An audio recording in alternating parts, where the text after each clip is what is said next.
The mining colony on Kepler 442b was supposed to be a simple operation. Captain Elena Martinez stood at the observation deck, watching the massive forms of the Draconis species circling the mountain peaks in the distance. These weren't the mythical dragons of Earth's fairy tales. They were silicon-based life forms, evolved on this alien world over millions of years. Their crystalline scales could deflect laser weapons, their breath could melt titanium, and their intelligence rivaled that of humans. Elena had been stationed here for 6 months, leading the human mining operation that extracted rare minerals from the planet's crust. The Draconis had been a constant threat, attacking supply ships and destroying equipment. The colonial defense forces had tried everything: plasma cannons, sonic deterrents, even negotiations. Nothing worked. The dragons seemed to have an inherent hatred for humans that no one could explain. But something strange had been happening for the past week. The attacks had stopped. Not decreased, completely ceased. The dragons still flew their patrols, but they kept their distance. Some of the miners reported seeing dragons actually flee when certain humans approached. Captain Martinez, Lieutenant Chun approached her with a data pad. "We've analyzed the pattern. The dragons aren't avoiding all humans. They're avoiding specific individuals." Elena took the pad and studied the heat map overlay. The data was clear. Wherever certain miners went, the dragons retreated. "Who are these people?" "That's what's strange, Captain. They're all from the same recruitment batch, the one from the outer colonies. Nothing special about them in their files. Average miners, average backgrounds." Elena frowned. "Give me Sarah Chun from that group. I want to talk to her." Sarah Chun was a young woman, barely 25, with calloused hands and tired eyes. She sat across from Elena in the command center, looking confused. "Sarah, have you noticed anything unusual about the dragon's behavior around you?" Sarah shifted uncomfortably. "I mean, they do seem to fly away when I'm on exterior duty. I thought it was just coincidence." "It's not. They're terrified of you and several others from your group." "Any idea why?" Sarah's expression darkened. "No idea, Captain. I'm just a miner." But Elena caught something in her tone, a hint of knowledge hidden beneath denial. "Sarah, if there's something that could help us understand these creatures, you need to tell me." "There's nothing to tell," Sarah said quickly. Too quickly. Elena leaned back, studying the young woman. "There's a story here, buried beneath layers of secrecy." "Where did you grow up, Sarah?" "Titan Station in the Saturn system." "And your family?" Sarah's jaw tightened. "Just my grandmother and me. Parents died when I was young." "Your grandmother raised you?" "Yes." The word came out clipped, final. Elena made a note. Titan Station was one of humanity's oldest colonies, established during the first wave of solar system expansion. The colonists there were known for their independence and their unusual traditions. "Sarah, I'm going to be direct with you. The safety of this colony depends on understanding why the dragons fear you. Whatever secret you're keeping, it's time to share it." Sarah stood abruptly. "I need to get back to my shift." "Sarah, I said there's nothing to tell, Captain. May I go?" Elena nodded reluctantly, watching the young woman leave. She turned to Lieutenant Chun. "Pull everything we have on Titan Station. Focus on the early colony years. And give me the full backgrounds on all the miners the dragons avoid. I want to know what connects them." That night, Elena's research painted a fascinating picture. Titan Station had been established 150 years ago by a group of colonists who wanted to escape Earth's oversight. They developed their own culture, their own traditions, and, according to some classified reports, their own methods of surviving in the harsh environment of Saturn's moon. The reports mentioned something called the old ways, techniques passed down through generations that helped colonists survive encounters with hostile environments and dangerous situations. But the details were vague, almost deliberately obscured. Elena was deep in thought when alarms began blaring. She rushed to the command center to find chaos. "Dragon attack on mining platform 7, someone shouted. On the screens, Elena could see 3 massive dragons descending on the exposed platform where a dozen miners worked. Their crystalline bodies gleamed in the harsh artificial lights as they dove. "Deploy defense drones," Elena commanded. "Get those miners to safety." But before the drones could launch, something extraordinary happened. One of the miners, Elena, recognized her as Maria Santos, another from the Titan Station group, stepped forward and raised her hand. The lead dragon, a massive creature the miners had nicknamed Razor Wing, pulled up so sharply that its wings created a sonic boom. The other two dragons scattered immediately, fleeing in opposite directions. Razor Wing hovered for a moment, its multifaceted eyes fixed on Maria. Then, it too fled, disappearing into the mountain passes. The command center fell silent. "What do we just witness?" Lieutenant Chen whispered. Elena stared at the screen where Maria stood calmly, lowering her hand as if nothing unusual had happened. "I don't know, but I'm going to find out." She opened a comm channel. "Maria Santos, report to command immediately." While waiting, Elena pulled up Maria's file. Like Sarah, she was from Titan Station, raised by her grandmother. Parents deceased. The pattern was becoming clear. Maria arrived looking annoyed rather than concerned.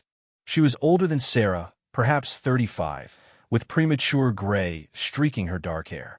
"Nice trick out there," Elena said. "Care to explain?" Maria shrugged. "Dragons spooked. It happens." "They didn't spook. They fled in terror. From you." "Captain, I don't know what you want me to say." Elena slammed her hand on the desk. "I want the truth. Lives are at stake here. Whatever you and your friends are hiding, it ends now."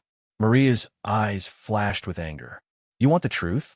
Fine, but you won't believe it. Try me." Maria leaned forward. "My grandmother wasn't originally from Titan Station. She was from Earth. Old Earth before the expansion. She came from a long line of women who had certain abilities. Abilities that modern science said were impossible." Elena felt a chill run down her spine. "What kind of abilities?" "The kind that let you survive when you shouldn't. The kind that make predators think twice. The kind that got women burned as witches 500 years ago. That's impossible. There's no such thing as what? Magic." Maria laughed bitterly. "Call it what you want. Pheromones, electromagnetic fields, quantum entanglement. Pick your scientific explanation. But my grandmother could walk through a forest full of hungry wolves, and they'd lower their heads as she passed. She could calm a charging bear with a look. And she taught me." Elena's mind raced. The dragons sense this ability? Not just sense it, they recognize it. Because dragons aren't just animals, Captain. They're old. Older than human civilization on Earth. And they remember. Remember what? Maria's voice dropped to a whisper. They remember the last time they encountered our bloodline. On Earth. Thousands of years ago. Elena stared at her. "That's impossible. Dragons are native to this planet." "Are they?" Maria asked. "Have you ever wondered why an alien species on a planet light years from Earth looks exactly like the dragons from our myths? Why they have the same behaviors, the same hierarchies, the same territorial instincts?" The implications hit Elena like a physical blow. "You're suggesting." "I'm not suggesting anything. I'm telling you what my grandmother told me. Dragons aren't from Kepler 442b. They're from Earth. They left thousands of years ago, fleeing something. Fleeing us. Our bloodline." Elena's hands trembled slightly as she reached for her comm unit. This changed everything. If dragons were originally from Earth, if they had fled the planet because of humans with certain abilities, why did they fear your bloodline specifically? Maria stood. "Because we were their keepers, their guardians, and, when necessary, their executioners. Dragons are powerful, Captain, but they're not invincible. My ancestors knew their weaknesses, their true nature. That knowledge is in our blood, passed down from mother to daughter. The dragons know this. They can smell it on us, sense it in our bioelectric fields. To them, we're not just humans. We're the ancient enemy they thought they'd escaped. But you've never actually dealt with dragons before coming here? Not living ones. But the knowledge is there, dormant until needed. Like genetic memory. When I saw that dragon diving toward the platform, my body knew what to do before my mind did." Elena leaned back, trying to process this information. "How many of you are there? In a colony? From the old bloodlines?" 7. All women. All trained by grandmothers who kept the old ways alive on Titan Station, away from Earth surveillance and scientific skepticism. "I need to speak with all of you. Tomorrow." If what you're saying is true, it is, then we need to completely revise our approach to the dragons. We've been trying to fight them or appease them, but if they see you as their ancient keepers, Maria smiled grimly, then maybe it's time they remembered why they feared us in the first place. Elena watched Maria leave, her mind spinning with possibilities. In all of humanity's expansion into space, they'd never encountered truly intelligent life that had a connection to Earth. Until now, the dragon's presence here raised countless questions. How had they traveled between stars? How long had they been here? And, most importantly, what else had fled Earth in the distant past? She opened her personal log and began dictating. Captain's log, stardate 2387.4. Today I learned that our myths might be more than stories. The dragons we've been fighting aren't alien life forms. They're Earth's ancient children, returned to haunt us among the stars. And somewhere in our colony are the descendants of their keepers, carrying blood memories of a time when humans and dragons shared the same world. She paused, looking out at the dark sky where she knew dragons flew, watching, waiting, remembering. Tomorrow, I meet with the inheritors of that legacy. Tomorrow, we begin to unravel a mystery thousands of years in the making. And perhaps we'll learn why dragons feared one human above all. A fear so deep they fled across the galaxy to escape it. The stars offered no answers, only silent witness to the reunion about to unfold between Earth's scattered children. The meeting took place in the colony's most secure conference room. Elena had disabled all recording devices at Maria's insistence. 7 women sat around the table, ranging in age from Sarah's 25 to a weather-worn miner named Agatha, who must have been pushing 60. Despite their different ages and appearances, Elena could see something similar in all of them. A certain way they held themselves, a particular intensity in their gaze. Maria had taken the lead in gathering them. She stood now, addressing Elena. "Captain, meet the keepers, or what's left of us." Elena studied each face. "I need to understand what we're dealing with. Maria told me some of it, but I need the full truth." Agatha laughed, a harsh sound. "The full truth would take years to tell, child. But we'll give you what you need to know. Start with the dragons. Why did they leave Earth?" The women exchanged glances. Finally, a middle-aged woman named Rosa spoke. "They didn't leave willingly. They were banished." "Banished? By whom?" "By our ancestors," Sarah said quietly. She seemed to have accepted the necessity of revelation. The dragons had become too dangerous, too numerous. They were hunting humans, destroying settlements. Something had to be done. Agatha leaned forward. "But you can't just kill a dragon, Captain. They're not mere animals. They're intelligent, cunning, and they hold grudges. Kill one, and its clan will hunt your family for generations." So our ancestors found another way. "The binding," Maria said, "a technique passed down through our bloodline. It doesn't harm a dragon, but it influences them, makes them obey, makes them leave, makes them remember to fear." Elena felt like she was in a fantasy story rather than a scientific briefing. "How does this binding work?" The women fell silent. Finally, Rosa spoke. "We don't fully understand the mechanism. Our grandmothers taught us it was a combination of voice, gesture, and will. Modern science might call it manipulation of pheromones and electromagnetic fields. But knowing the science doesn't matter. What matters is that it works. And this binding is what drove the dragons from Earth." "Not just the binding," Agatha corrected. "It was the covenant." Elena raised an eyebrow. "Covenant? An agreement," Sarah explained. "Our ancestors didn't want to destroy the dragons. They were magnificent creatures, part of Earth's heritage. So a deal was struck. The dragons would leave Earth, find new homes among the stars. In exchange, the keepers would not hunt them down, would not teach the binding to all humans. But the keepers maintained the knowledge, Elena said, understanding dawning. As insurance, Maria confirmed. In case the dragons ever returned. In case they ever threatened humanity again. Elena stood and paced to the window, looking out at the mountain peaks.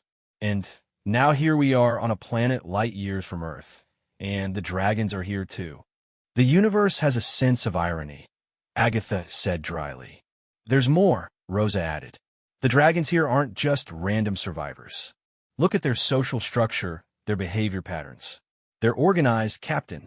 More organized than any Earth dragons ever were. Elena turned back. What are you saying? She's saying they've had thousands of years to evolve, to develop, Maria said. They're not the same creatures our ancestors banished. There's something more. A chill ran down Elena's spine. And yet they still fear you. Genetic memory is powerful, Sarah said. They may have evolved, but the fear of keepers is coded into their very being. Elena returned to her seat. What happened to the other keepers? Surely there were more than 7 bloodlines. The women's expressions darkened. There were, Agatha said softly. Hundreds once. But time, war, disease, and dilution of the bloodlines took their toll. Many families lost the knowledge. Others actively rejected it, calling it superstition. By the time humanity reached the stars, only a few remained who kept the old ways. And you all ended up on Titan Station? Not by accident, Maria said. Our grandmothers were part of the network. They stayed in touch, preserved the knowledge together. Titan Station was remote enough to practice without interference, traditional enough that people didn't ask questions about old family customs. Elena absorbed this information. So when a mining company recruited from Titan Station, pure chance that they got so many of us, Sarah said. Or maybe not. Maybe some part of us was drawn to come here, sensing what we'd find. A sudden alarm interrupted the discussion. Lieutenant Chen's voice crackled over the comm. Captain, we have a situation. The dragons are massing near the northern ridge. Hundreds of them. Elena's blood ran cold. Are they attacking? No, ma'am. They're just gathering. And, Captain, they're organized. Formation flying, structured groups. This isn't random. Elena looked at the keepers. Could they be planning something? Maria stood. Only one way to find out. Captain, with your permission, we'd like to go out there. Absolutely not. I'm not sending civilians into— We're not civilians, Agatha interrupted. We're keepers. This is what we were born for, trained for, even if we never thought we'd use it. Elena hesitated. Every instinct screamed that this was insane. But conventional weapons had failed against the dragons for months. What would you do? Make contact, Maria said simply. Find out what they want, why they're here, why they're organized. And if they attack, Maria smiled grimly. Then they'll remember why their ancestors fled Earth. Against her better judgment, Elena found herself nodding. Very well, but you go with a full security detail. And at the first sign of aggression, you retreat. Understood. The 7 women stood as one. Understood, Captain. An hour later, Elena watched from the command center as 2 rovers approached the northern ridge.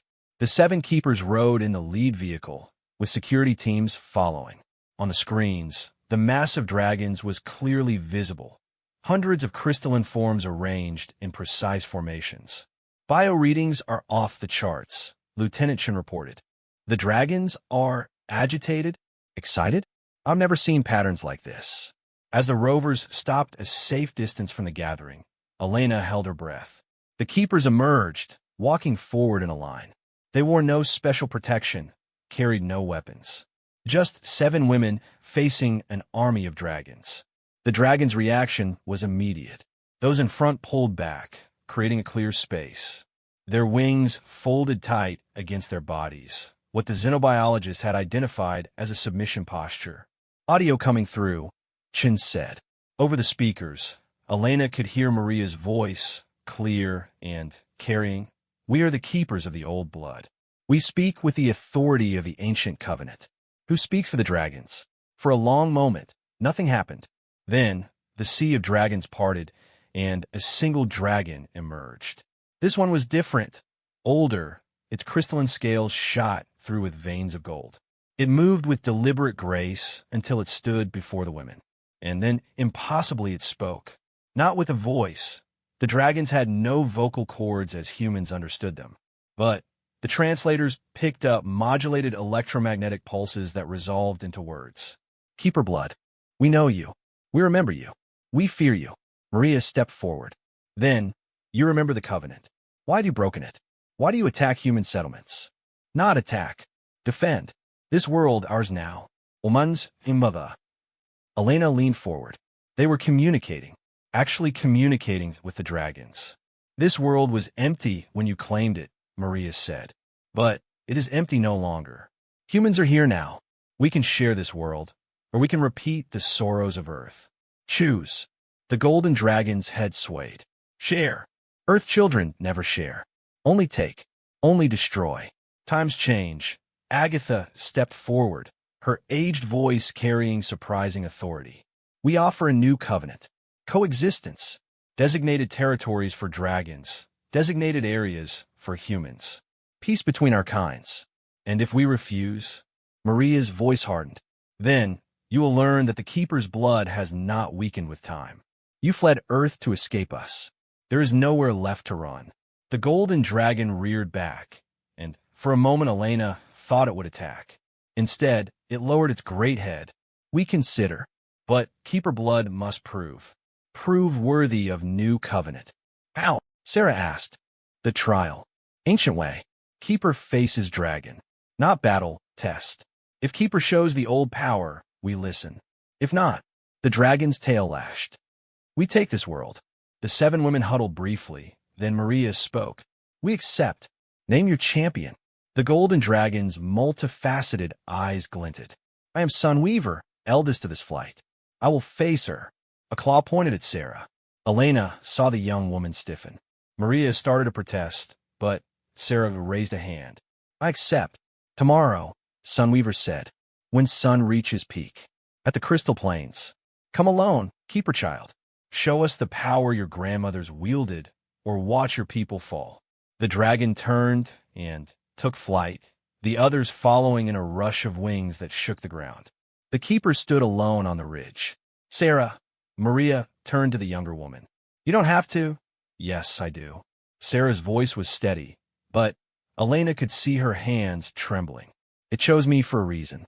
Maybe because I'm the youngest, the least experienced. It wants to see if the blood runs true even in the newest generation. They returned to the colony in tense silence. Once back in the conference room, Elena confronted them. What exactly is this trial? We're not entirely sure, Rosa admitted. The stories speak of tests between keepers and dragons, but the details were never clear. We'll try to kill her. No, Agatha said firmly. Dragons are many things, but they're honorable. The trial is about power, not death. It's about proving the Keeper can still command a dragon's respect. Sarah sat quietly while the others discussed strategies and ancient lore. Finally, she spoke. There's something none of you are saying. Something about why it chose me. The older women exchanged glances. Finally, Agatha sighed. Tell her. Maria sat beside Sarah. Do you remember the stories your grandmother told? About the first Keeper, Alara the dragon friend. She who forged the first covenant. There's a reason your grandmother told you those stories more than the others. Sarah, your bloodline doesn't just trace back to any Keeper. You're descended from Alara herself. Direct, matrilineal line. Sarah's face paled. That's impossible. Your grandmother had documentation. Birth records, family trees, even DNA markers that showed unbroken maternal descent. She was preparing to tell you on your 25th birthday, but then she died, Sarah whispered. 3 days before. The dragons can sense bloodlines, Rosa explained. That ancient dragon knew exactly who you were the moment you stepped out. You're not just any Keeper, Sarah. You're the heir of the first dragon friend. Elena watched the young woman process this information. What does that mean for tomorrow? Sarah stood slowly. It means I can't fail. The dragons aren't just testing any Keeper. They're testing whether the bond between Alara's line and their kind still holds. If I fail, they'll never accept any covenant. Then, we prepare you, Agatha said firmly. Tonight, you learn everything we know. Every technique, every story, every scrap of knowledge. Tomorrow, you don't face that dragon as Sarah Chun, scared young miner. You face it as the heir of Alara, Keeper of the first covenant. The women rose as one, surrounding Sarah. Elena felt like she was witnessing something ancient, primal, a ritual that predated space travel, that reached back to humanity's earliest days. Captain, Maria turned to her. We'll need privacy for this. What we're about to do, it's not for outside eyes. Elena nodded. Take whatever time you need. I'll make sure you're not disturbed. As she left the room, Elena heard them beginning to chant in a language she didn't recognize. She paused at the door, looking back to see Sarah standing in the center of the circle, her eyes closed, as the other women moved around her in a slow, hypnotic pattern. In the command center, Lieutenant Chun was analyzing the dragon gathering. Captain, I've been studying the recordings. The dragon's electromagnetic communications, they're incredibly complex. We're only translating a fraction of the meaning. What else did it say? I'm not sure, but there were undertones, harmonics. When it said, we remember, there was pain, loss. It's hard to interpret. Elena nodded thoughtfully. They're not just afraid of the keepers. They're traumatized. Whatever happened on Earth left scars that thousands of years haven't healed. Captain, do you really think one young woman can bridge that gap? Elena looked back toward the conference room, where ancient knowledge was being passed to a new generation. I don't know, Lieutenant, but if she is who they say she is, the heir of the first woman to forge peace between dragons and humans, then maybe she's exactly what we need. She turned to the tactical displays. Have all defensive positions stand down tomorrow. No weapons, no aggressive postures. Whatever happens at the trial happens on its own terms. And if things go wrong, Elena thought of Sarah's determined face, of the steel beneath the fear. Then, we'll learn whether the dragons were right to fear the human. And heaven help us all if they were.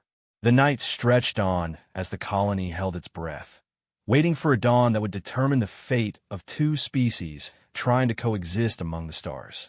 In the conference room, ancient words were spoken and power long dormant began to wake. And somewhere in the mountains, dragons gathered, remembering why they had once fled Earth, and wondering if the time had come to flee again, or finally find peace. The crystal plains stretched before them, a vast expanse of mineralized ground that caught and reflected the morning light in rainbow patterns. Sarah stood at the edge, wearing simple work clothes. The other keepers had insisted that formal robes or protective gear would send the wrong message. This was about connection, not confrontation. Behind her, at a respectful distance, the entire colony had gathered.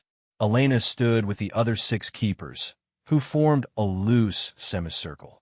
They had spent the night filling Sarah's mind with every piece of knowledge, every technique, every story passed down through generations. But in the end, they all knew she would face this moment alone. Remember, Maria had told her as dawn broke, you're not trying to dominate or control. The binding at its truest is about understanding, about finding the connection between human and dragon that existed before fear drove them apart. Now, as the sun climbed toward its zenith, Sarah saw them coming. The dragons approached in perfect formation, Sunweaver's golden form leading them. They landed at the far edge of the plains, creating a mirror to the human gathering. Sunweaver moved forward, each step deliberate and graceful. The ancient dragon was even more magnificent in full daylight. Crystalline scales that seemed to hold galaxies within them, eyes that had seen millennia pass. Sarah walked to meet the dragon in the center of the plains. They stopped 20 feet apart, regarding each other. Keeper child, Sunweaver's electromagnetic voice resonated across the plains. You come alone, as promised. I am Sarah Chun, she replied, her voice steady despite her racing heart. Daughter of Lin Chun, granddaughter of Mei Chun, descendant of Alara, who forged the first covenant. I come to prove that the old bonds still hold. Pretty words. Your ancestors spoke pretty words too, before she taught humans to chain us with the binding. Sarah felt a flash of inherited memory. Not her own, but passed down through blood and training. The binding was never meant to chain. It was meant to connect. Your kind had begun hunting humans. Alara found a way to remind you that we shared the same world, the same spark of intelligence. She didn't drive you away. She gave you a choice. A choice. Sunweaver's tail lashed, cracking against the crystal ground. Leave or be bound. Some choice. The choice to evolve beyond predator and prey. The choice to see each other as equals. You took that choice and made it into exile, but it didn't have to be that way. The dragon circled her slowly, and Sarah turned to keep facing it. She could feel the electromagnetic field it generated, could sense the patterns within patterns that made up its communication. The training from the night before had awakened something in her, a sensitivity she'd never known she possessed. "The trial begins," Sunweaver announced.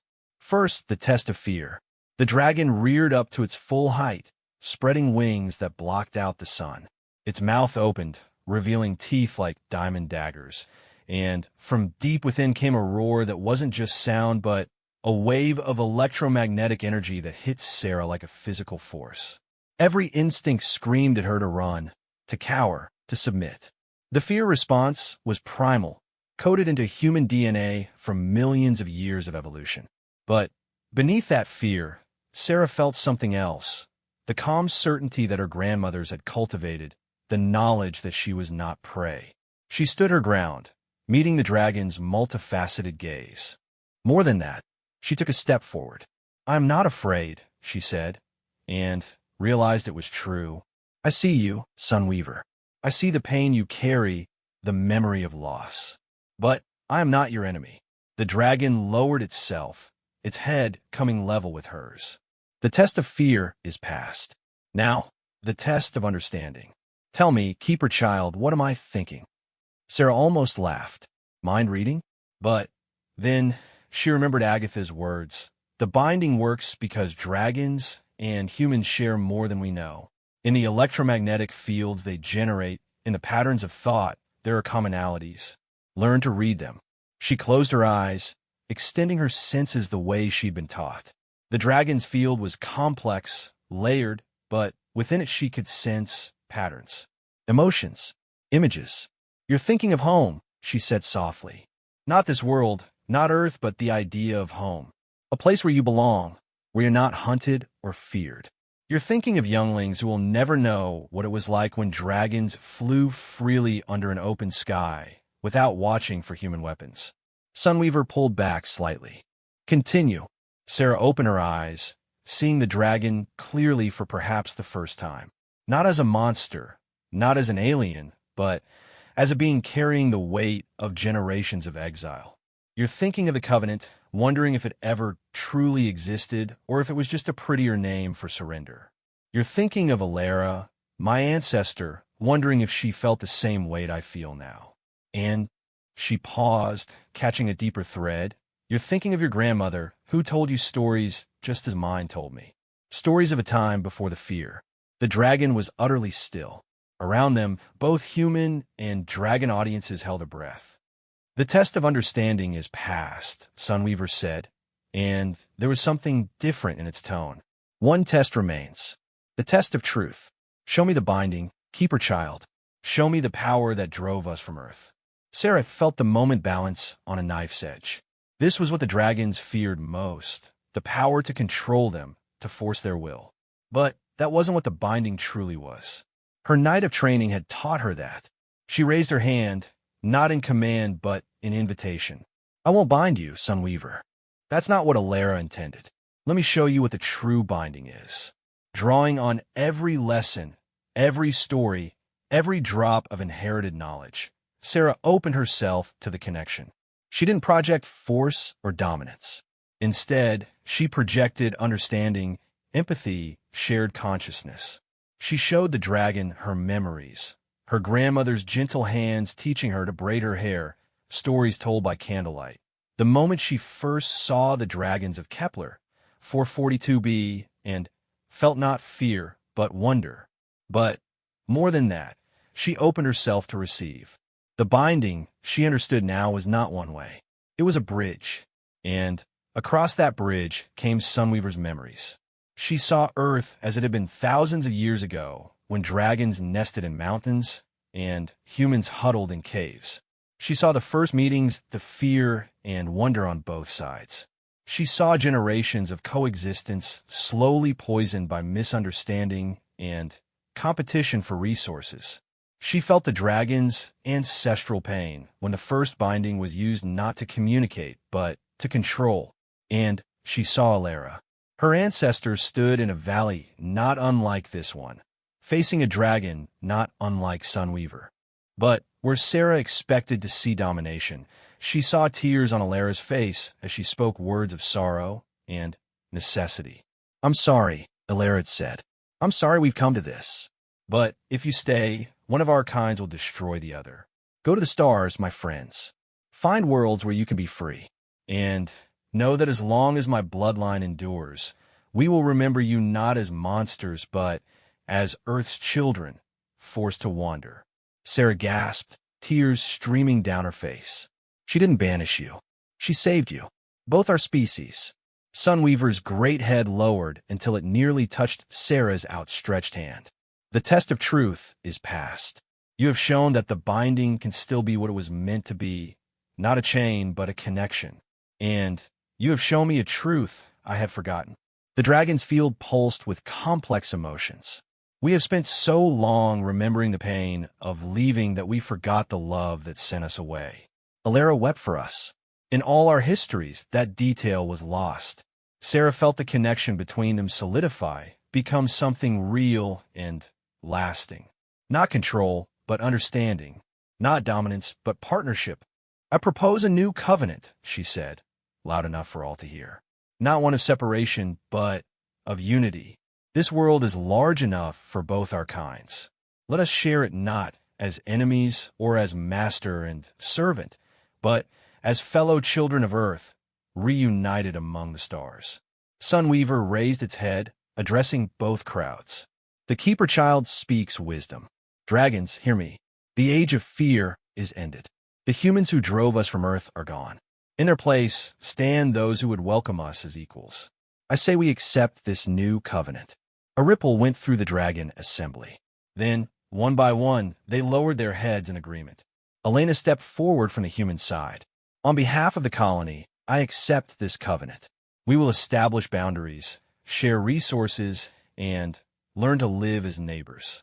And the keepers will stand as bridges between our kinds, as they were always meant to be." But Sarah wasn't done.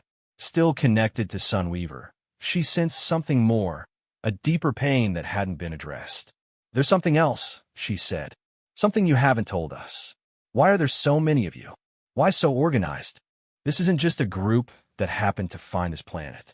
This is a civilization." Sunweaver's field pulsed with surprise at her perception. "You truly are Alara's heir. Yes, there's more. We're not random survivors. We are the Exodus fleet, gas from both sides. When we left Earth, we didn't scatter randomly. The wisest among us had a vision that one day humans and dragons might meet again among the stars. So we stayed together, preserved our histories, prepared for this moment. Every dragon here is descended from those who chose to believe that reconciliation was possible." "You've been waiting for us," Sarah breathed. "For thousands of years, you've been waiting for humanity to find you again." "Waiting for the keepers," Sunweaver corrected. "For only they could prove that humans had also preserved the memory, the possibility of peace. You, Sarah Chun, descendant of Alara, have proven that both our species kept faith across the millennia." The emotional weight of the moment was overwhelming. Two species, separated by fear and misunderstanding for thousands of years, brought together by the descendants of those who had never given up hope. "There's more," Sunweaver continued. "We are not the only ones who left Earth. Others fled too. Creatures you call myths, beings that couldn't survive in a world increasingly dominated by humans. The universe is vast, Keeper Child, and full of Earth's forgotten children. The dragons were simply the first you found." Elena's mind raced at the implications. How many other mythological creatures were out there among the stars?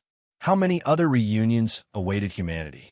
"Then, let this be the first of many reconciliations," Sarah said. "Let the fear and separation end with us. Let it be known across the galaxy that Earth's children are finding each other again, and that the age of hiding is over."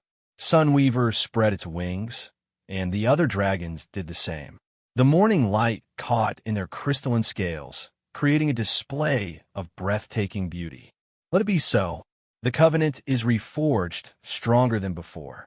Dragons and humans together among the stars. The ceremony that followed was unlike anything the colony had ever seen. Dragons and humans mingled cautiously at first, then with growing confidence. The 6 other keepers each connected with elder dragons, establishing a network of communication. Plans were made for territorial divisions, resource sharing, even cultural exchange. But it was Sarah who remained at the center, the bridge between worlds. She stood with Sunweaver as the sun set, painting the crystal plains in shades of fire. "Your grandmother would be proud," the ancient dragon said. "As would Alara." Sarah smiled, feeling their presence in her blood, in her bones. They never really left. They're here in the knowledge they preserved, the hope they maintained. Just as your ancestors are here in you. "What happens now?" Sunweaver asked. Sarah looked out at the mingling of human and dragon, at the fear transforming into curiosity and wonder. "Now we learn to live together. Now we heal the wounds of the past. And now we prepare." "Prepare?" "You said there are others out there. Other children of Earth scattered among the stars. If the Keepers still exist, if the dragons survive, then they did too. And maybe, like you, they're waiting to be found. Waiting to come home." Sunweaver's field pulsed with something Sarah recognized as hope. Then, perhaps the Keeper's work is not done. Perhaps it has only just begun. As the stars emerged overhead, Sarah felt the weight and wonder of her inheritance. She was a Keeper, heir to an ancient trust, bridge between species. But, more than that, she was part of a greater story. The story of Earth's children finding each other in the vast darkness, remembering that they were family despite the differences that had driven them apart. The dragons no longer feared her, because she had shown them that the power of the Keepers was never about dominance. It was about connection, understanding, and the courage to bridge differences that seemed insurmountable. Somewhere in the galaxy, other myths waited to be rediscovered. Other reconciliations waited to happen. And Sarah Chund, miner-turned-keeper, would be ready for them. The new covenant had been forged, but it was only the beginning. Among the stars, Earth's scattered children were starting to find their way home. Not to a planet, but to each other. And in that reunion lay the promise of wonders yet to come. In the distance, Elena watched the young woman who had changed everything. She thought of her report to Earth Command, of how she would explain that dragons were real, that myths walked among them, that humanity's greatest legends were waiting among the stars. But mostly, she thought of Sarah's grandmother and all the grandmothers before her, keeping impossible knowledge alive through generations of skepticism and science. They had known this day would come. They had prepared their daughters and granddaughters for a moment when the universe would prove larger and stranger than anyone imagined. And they had been right. The fear was ended. The reconciliation had begun. And somewhere among the stars, other wonders waited to be found by those brave enough to remember that not all myths were false, and not all magic was gone from the universe. It had simply been waiting for the right moment, and the right person to awaken. Sarah Chun stood between dragon and human, keeper and bridge, heir to an ancient promise finally fulfilled. Around her, 2 species began the slow, careful work of building a future together. And in the electromagnetic songs the dragons sang that night, carried on frequencies only the keepers could fully hear, was a single word repeated over and over: home.